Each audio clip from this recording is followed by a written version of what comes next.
This morning we are going to discuss, or I'm going to show you how you can feed your baby. You have a young baby who doesn't want to eat food because maybe they don't like, they fear that whenever they eat solid food, they might be choked, or whenever you feed them with solid food, they start vomiting. So the best way to ensure that your baby is able to feed whenever you are starting to wean is to introduce to use your hands. Your fingers. Your finger is very important because if you use maybe, let's say, a spoon, something like this, or even if it's a small spoon, the one that you use for feeding the babies, it's not safe because your baby might be hurt when you see. Remember, when you're struggling to feed the baby, maybe the baby is grabbing the spoon you are using to feed him or her, or maybe at least maybe twisting his head, trying to avoid the food. So you see, it's a struggle, and it's really tiresome because as a young mom, you'll feel like you are tired, and you might even leave the baby, or if you are a caregiver, you might leave the baby to suffer because you feel that the baby doesn't want to eat, but maybe they still yet they are getting to term with solid food. And you see, and sometimes you will get tired uh, preparing the food because you have to blend the food, make sure that the food the food that you're feeding the baby is soft and doesn't have any lumps. It's a tedious process and it's time consuming. So for those caregivers who don't have that time, they want to do other duties, or they feel like the food gets, sometimes the food gets cold because the baby is not eating well. It's taking time to feed the baby. So you see, it's time consuming, and also the spoon might hurt the baby whenever you are putting the food inside the mouth, and the baby now is struggling to take to grab the spoon, so you force it and you might hurt the baby. Yeah, so it's not good at all. So sometimes it's good to interact with nature, with what we have. Yeah, most of the time we believe that the spoon is very hygienic because the baby won't get infections.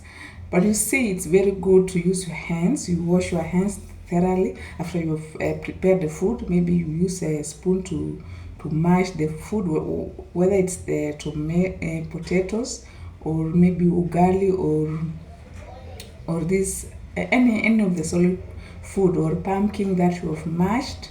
So you mashed it very well, even if it's ugali. For those if you are introducing a baby to ugali, so you mash the food until you find that it is this form. You see, yeah, this one is very good because it's sticky. It can stick to my finger, so it sticks to my finger, and it's easy to feed the baby. Now you can use your two these other fingers to grab the baby's mouth this way, and then you put the food inside the mouth.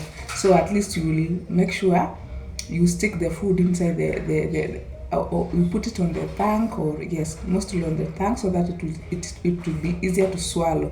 So this one is very safe because you can be able to control your finger, so long as you've washed your finger thoroughly, your hands and the finger thoroughly well, and ensure that you use clean running water and soap, so you are safe to feed your baby. And you see, the amount that the finger will scoop is not that much, so you see, it will not choke the baby. But you see, if you use the spoon, you might not know the amount that you have scooped, and it might choke the baby because the throat is still small, and the baby is still learning to swallow the food. So the effective way is to use the finger, because the finger will scoop little amount of food, and then the baby will enjoy, will start training and learning how to eat. And with time, your baby is able to feed even using the spoon, and also they will learn how to interact with their own fingers.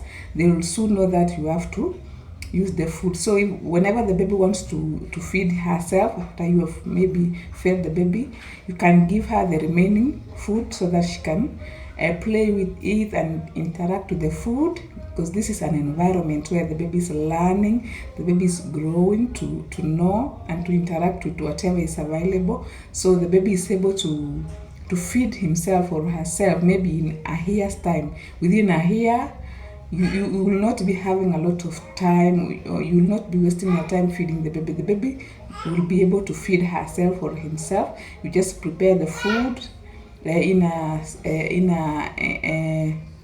ensure that the food cannot choke the baby. You have mashed them to smaller sizes or chop them to smaller pieces, and have enough soup so that it can help the baby to swallow the food. So you see, you won't have a lot of struggle when feeding your baby. After 1 year, the baby is able to feed well and can even ask for food whenever he or she wants the food, and you are pretty sure that the baby is safe and cannot be choked by the food.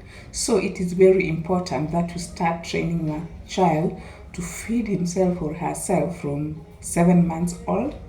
Yes, that's the time that is very good. I've done it practically and it is workable, but it depends. There are kids who don't want to feed early, they have no interest in food.